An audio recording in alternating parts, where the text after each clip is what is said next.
નમસ્તે બાળકો, યોગી education Gujarat YouTube ચેનલમાં તમારું સ્વાગત છે. બાળકો, આજે આપણે જોઈશું ધોરણ 5 વિષય ગણિતની જે એકમ કસોટી તારીખ 31/8/2024 ને દિને લેવાનાર છે એ એકમ કસોટીનું સંપૂર્ણ મોડેલ પેપર. સૌપ્રથમ તો વિદ્યાર્થી મિત્રો, પ્રકરણ 1, 2, 3 માંથી જ તમારી એકમ કસોટીના દાખલાઓ રહેશે, ખાલી જગ્યા રહેશે, એમસીક્યુ રહેશે. પહેલું ચેપ્ટર છે રાષ્ટ્રીય ફળ કેરી, બીજું ચેપ્ટર છે આકાર અને ખૂણા, ત્રીજું ચેપ્ટર છે કેટલા ચોરસ. જોઈએ હવે ફર્સ્ટ પ્રશ્ન 1, નીચે આપેલી સંખ્યાને અંકોમાં લખો. 6,04,002, તો જવાબ અહીં છે 6,04,002. 3,64,013, તો સાચો જવાબ છે 3,64,013. નેક્સ્ટ 36,04,000, જવાબ છે 36,04,000. અહીં વિદ્યાર્થી મિત્રો તમને જે શબ્દોમાં પૂછેલું હશે તે તમારે અંકોમાં લખવાનું રહેશે. જોઈએ આગળ 22,24,003, તો જવાબ છે 22,24,003. 8,90,000, તો 8,90,000. 1,22,15,004, તો અહીં 1,22,15,004. 13,10,001, 13,10,001. 6,92,410, જવાબ છે 6,92,410. 12,75,300, 12,75,300. 4,76,968, તો 4,76,968. 8,90,000, તો 8,90,000. 6,04,002, જવાબ છે અહીં 6,04,002. 9,62,000, તો અહીં આન્સર છે 9,62,000. 4,79,013, જવાબ છે 4,79,013. 22,24,003, તો જવાબ છે 22,24,003. વિદ્યાર્થી મિત્રો, એક ગુડ ન્યૂઝ છે, ધોરણ 5 માં તમે ભણો છો તો જવાહર નવોદયની જે પરીક્ષા જે છે એ પરીક્ષાના ફોર્મ ભરવાના સ્ટાર્ટ થઈ ગયા છે. તો જે પણ વિદ્યાર્થી મિત્રો નવોદયમાં વિદ્યાલયમાં જવા માંગતા હોય એ વિદ્યાર્થી મિત્રો ફટાફટ ફોર્મ ભરી દો. કોઈ પણ મુશ્કેલી જણાય તો નીચે ટેલિગ્રામમાં વિદ્યાર્થી મિત્રો નંબર પણ આપ્યો છે, એ નંબર પર તમે કોલ પણ કરી શકો વિદ્યાર્થી મિત્રો. અને ધોરણ 5 માં તમે ભણો છો, તમે સીઈટી ની પરીક્ષા પણ આપી શકો વિદ્યાર્થી મિત્રો. એમાં સ્કોલરશિપ આપવામાં આવે છે. તો વિદ્યાર્થી મિત્રો સીઈટી ની પણ તૈયારી આપણી યુટ્યુબ ચેનલ પર કરવામાં આવે છે. તો સબસ્ક્રાઇબ ચેનલ નથી કરી તો ચેનલ સૌપ્રથમ સબસ્ક્રાઇબ કરી દો. જોઈએ આગળ પ્રશ્ન 1, નીચે આપેલી સંખ્યાને શબ્દોમાં લખો.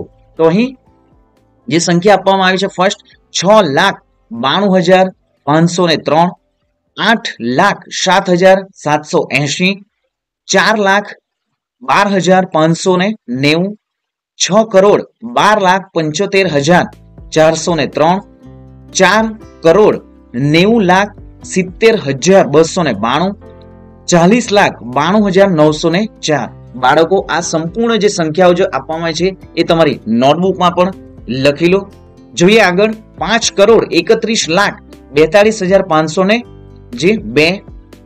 નેક્સ્ટ 42,02,42,931, 37,06,786, 8,91,459, 5,50,609, 8,07,780, 9,18,589, 37,06,786. નેક્સ્ટ 68,23,023, 81,61,007. નેક્સ્ટ જોઈએ પ્રશ્ન 2, સૂચના મુજબ કરો. જોઈએ 3 ગુણનો એક દાખલો રહેશે. 6 અંકની મોટામાં મોટી સંખ્યામાં 5 અંકની મોટામાં મોટી સંખ્યા ઉમેરતા પરિણામ શું મળે? તો 6 અંકની મોટામાં મોટી જે સંખ્યા છે અહીં સ્ક્રીન પર તમે જોઈ શકો છો વિદ્યાર્થી મિત્રો. અને 5 અંકની પણ મોટામાં મોટી જે સંખ્યા છે,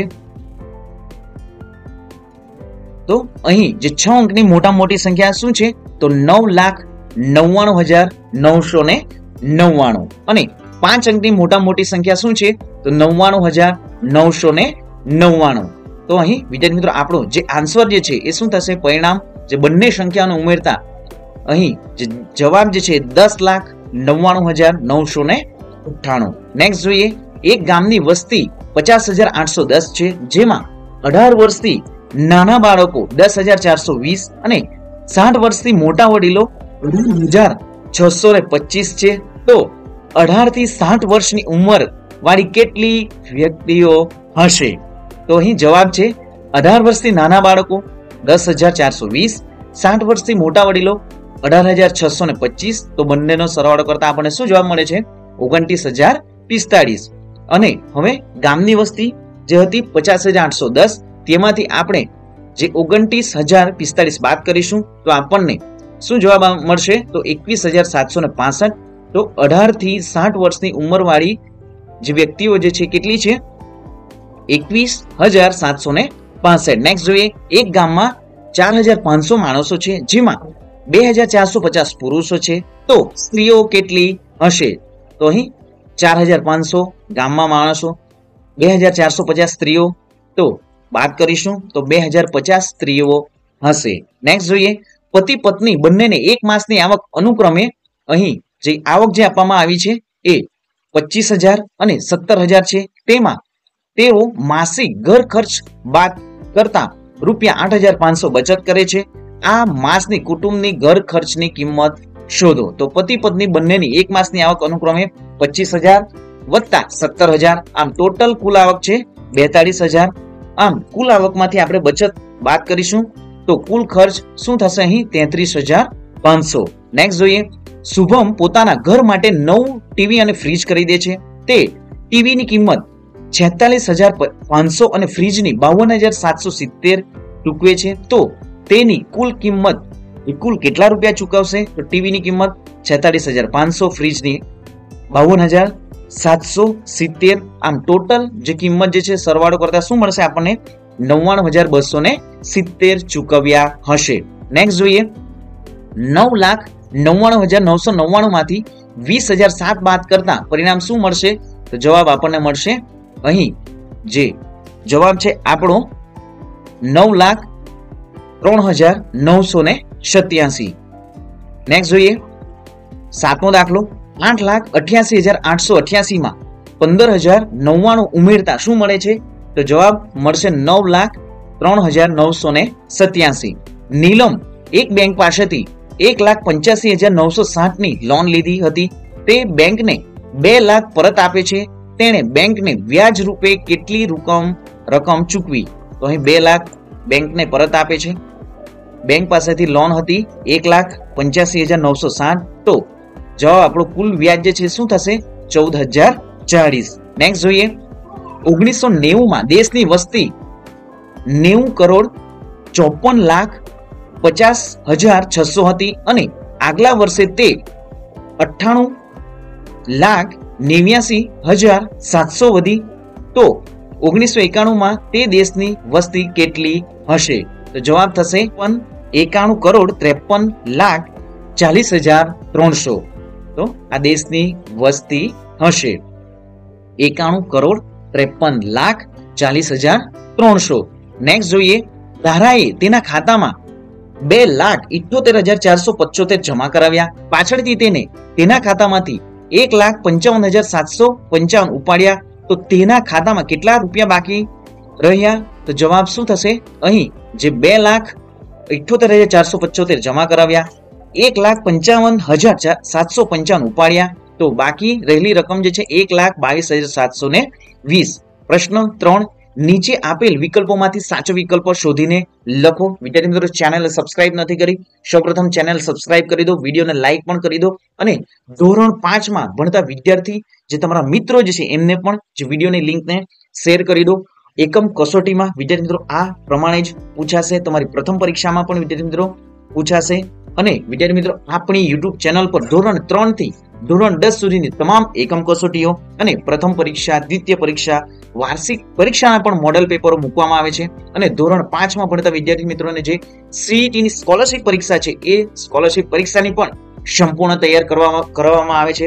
ધોરણ 6 ના વિદ્યાર્થીઓ માટે પીએસસીની, ધોરણ 8 ના વિદ્યાર્થીઓ માટે જ્ઞાન સાધના સ્કોલરશિપ પરીક્ષા અને ધોરણ 9 ના વિદ્યાર્થીઓ માટે ટીએસટી અને એસએસસી ની પરીક્ષાની પણ તૈયારી આપણી YouTube ચેનલ પર કરવામાં આવે છે. તો ચેનલને સબસ્ક્રાઇબ કરી દો અને વિડીયોને લાઈક પણ કરી દો. જોઈએ આગળ. સૌપ્રથમ નીચે આપેલ વિકલ્પોમાંથી સાચો વિકલ્પ શોધીને લખો. તો અહીં 1,999 માં 1 ઉમેરતા પરિણામ શું મળશે? તો જવાબ છે 2,000. 9,999 માંથી 1099 બાદ કરતા પરિણામ શું મળશે? તો આન્સર છે 8900. 10 લાખમાંથી 1 બાદ કરતા પરિણામ શું મળશે? તો આન્સર છે 9 લાખ. અહીં જે છે 9,99,999. નેક્સ્ટ જોઈએ 40,470 માંથી કેટલા બાદ કરતા 20,980 મળે? તો જવાબ છે 19,490. 52,390 માં કેટલા ઉમેરતા 70,290 મળે? તો જવાબ છે 17,900. નેક્સ્ટ જોઈએ અહીં જે ઘડિયાળ જે આપવામાં આવી છે, ઘડિયાળમાં જોઈને બે કાંટા વચ્ચે બનતા ખૂણાઓના પ્રકાર કહો. તો અહીં જે એક કાંટો 12 પાસે છે અને 3 પાસે છે, તો શું થશે? જવાબ છે કાટકોણ, જે 90 અંશનો હોય છે. નેક્સ્ટ જોઈએ અહીં જે આકૃતિ આપવામાં આવેલ છે, કુલ કેટલા ત્રિકોણ છે? તો આન્સર છે 5. નીચેનામાંથી કઈ ઘડિયાળમાં બે કાંટા વચ્ચે કાટકોણ બને છે? તો અહીં બ જે છે એ જે ઘડિયાળ બતાવવામાં આવી છે પિક્ચર, એમાં શું છે વિદ્યાર્થી મિત્રો? કાટકોણ બને છે, કાટકોણ ખૂણો જે બને છે. નેક્સ્ટ જોઈએ 9. ઘડિયાળમાં 9:15 કલાકે મિનિટ અને કલાક કાંટા વચ્ચે ખૂણા માટે નીચેનામાંથી કયો વિકલ્પ સાચો છે? તો જવાબ છે કાટકોણથી મોટો. એટલે કે 9:15 વાગ્યે તો અહીં જે નાનો કાંટો 9 પર છે અને 15 પર છે, તો શું થશે? કાટકોણથી મોટો જે ખૂણો બનશે. નેક્સ્ટ જોઈએ નીચેનામાંથી કયો અંગ્રેજી મૂળાક્ષર 90 અંશનો ખૂણો ધરાવે છે? આન્સર છે L. 12. બદામ કેરીનો ભાવ ₹60 પ્રતિ કિલો છે. ક્રિશભાઈ 3.5 કિલો કેરી ખરીદે છે, તો તેમને દુકાનદારને કેટલા રૂપિયા ચૂકવવા પડે? તો જવાબ થશે 210. એક બસની ગતિ 24 કિલોમીટર પ્રતિ કલાકે છે. ભાવેશભાઈ આ ટ્રેક્ટરથી 4.5 કલાકમાં કેટલું અંતર કાપશે? જવાબ છે 108 કિલોમીટર. પ્રશ્ન 4. ખાલી જગ્યા પૂરો. H મૂળાક્ષરમાં ખાલી જગ્યા ખૂણા છે. જવાબ છે 4. આકૃતિમાં ખાલી જગ્યા ખૂણા છે, તો અહીં જે પંચકોણ જે છે એમાં 5 ખૂણા છે. નેક્સ્ટ જોઈએ આકૃતિમાં ખાલી જગ્યા ખૂણા છે, તો અહીં ષટકોણ છે, તો આકૃતિમાં 6 ખૂણા છે. ચોરસ બનાવવા ઓછામાં ઓછી ખાલી જગ્યા દિવાસળીની જરૂર પડે? તો જવાબ છે 4. ઈ મૂળાક્ષરમાં ખાલી જગ્યા ખૂણા છે, તો જવાબ છે 4. પ્રશ્ન 5. નીચે આપેલ શબ્દોમાં છુપાયેલા ખૂણાની સંખ્યા જણાવો, કોષ્ટક પૂર્ણ કરો. તો અહીં ખેલ શબ્દ જે છે, તો કાટકોણ 9 બનશે, કાટકોણથી નાના 2 અને કાટકોણથી મોટા 1. મેથ તો કાટકોણ 6, કાટકોણથી નાના 6 અને કાટકોણથી મોટા 2. નેક્સ્ટ તોલ તો અહીં કાટકોણ 4, કાટકોણથી નાના 3, કાટકોણથી મોટા 2. ફેટ તો અહીં કાટકોણથી 7, કાટકોણથી નાના 3, કાટકોણથી મોટા 2. નેટા તો અહીં કાટકોણ 6, કાટકોણથી નાના 5, કાટકોણથી મોટા 2. નેક્સ્ટ જોઈએ બી. નીચેની આકૃતિ પરથી પ્રશ્નોના જવાબ આપો. તો અહીં જે વિદ્યાર્થી મિત્રો આકૃતિ તમે જોઈ શકો છો સ્ક્રીન પર પણ, સૌથી ઓછી પરિમિતિ આકારની જે આકૃતિ કઈ છે? તો સી જે છે એ શું છે વિદ્યાર્થી મિત્રો? સૌથી ઓછી પરિમિતિ છે. નેક્સ્ટ સૌથી વધુ પરિમિતિ આકારની છે, તો સૌથી વધુ પરિમિતિ આકારની આકૃતિ જે કઈ છે? તો ઈ જે છે એ સૌથી વધુ પરિમિતિ આકારની છે. નેક્સ્ટ જોઈએ હવે અહીં આકૃતિ દર્શાવવામાં આવી છે, તો અહીં સૌથી ઓછી પરિમિતિ ખાલી જગ્યા આકારની છે, તો Z એ સૌથી ઓછી આકારની છે. X અને W ની પરિમિતિ વચ્ચેનો તફાવત ખાલી જગ્યા સેન્ટીમીટર છે, તો અહીં X અને જે W જે છે એ જે પરિમિતિ વચ્ચેનો તફાવત 4 સેન્ટીમીટર છે. નેક્સ્ટ જોઈએ થર્ડ આકૃતિઓ જોઈ શકો છો સ્ક્રીન પર. સૌથી ઓછી પરિમિતિની ખાલી જગ્યા છે, તો સૌથી ઓછી જે પરિમિતિ જે છે એ 12 છે, જે આકાર 1 અને 2 અને 3 માં છે. નેક્સ્ટ જોઈએ આકૃતિ 3 અને આકૃતિ 4 ની પરિમિતિ વચ્ચેનો તફાવત, તો અહીં 3 અને 4 વચ્ચેનો જો તફાવત 4 સેન્ટીમીટર છે. નેક્સ્ટ જોઈએ તો અહીં આકૃતિ બતાવવામાં આવી છે A, B, C અને D સ્ક્રીન પર જોઈ શકો છો. આકૃતિ A નું ક્ષેત્રફળ તો 6, આકૃતિ B નું ક્ષેત્રફળ 6 છે, આકૃતિ C નું ક્ષેત્રફળ 7, આકૃતિ D નું ક્ષેત્રફળ 9.70. કોઈ બે આકૃતિનું ક્ષેત્રફળ સરખું છે, કઈ બે આકૃતિ? તો અહીં A અને B ની જે છે એ આકૃતિનું ક્ષેત્રફળ સરખું છે. નેક્સ્ટ જોઈએ આકૃતિ અહીં સ્ક્રીન પર જોઈ શકો છો. આકૃતિ 1 નું ક્ષેત્રફળ તો 1 નું ક્ષેત્રફળ 8 છે, આકૃતિ 2 નું ક્ષેત્રફળ 5.90, આકૃતિ 3 નું ક્ષેત્રફળ 9.50, આકૃતિ 4 નું ક્ષેત્રફળ 9 અને સૌથી વધુ ક્ષેત્રફળ કઈ આકૃતિની છે? તો આકૃતિ 3 જે છે એમનું સૌથી વધુ ક્ષેત્રફળ છે. તો વિદ્યાર્થી મિત્રો ચેનલને સબસ્ક્રાઇબ નથી કરી તો સૌપ્રથમ ચેનલ સબસ્ક્રાઇબ કરી દો, વિડીયોને લાઇક પણ કરી દો, તમારા મિત્રોને પણ શેર કરી દો. મળીશું આપણે નેક્સ્ટ વિડીયોમાં તારીખ 31/8/2024 દિને પ્રશ્ન બેંકનું સંપૂર્ણ સોલ્યુશન સાથે. જય હિન્દ વિદ્યાર્થી મિત્રો, જય જય ગરવી ગુજરાત.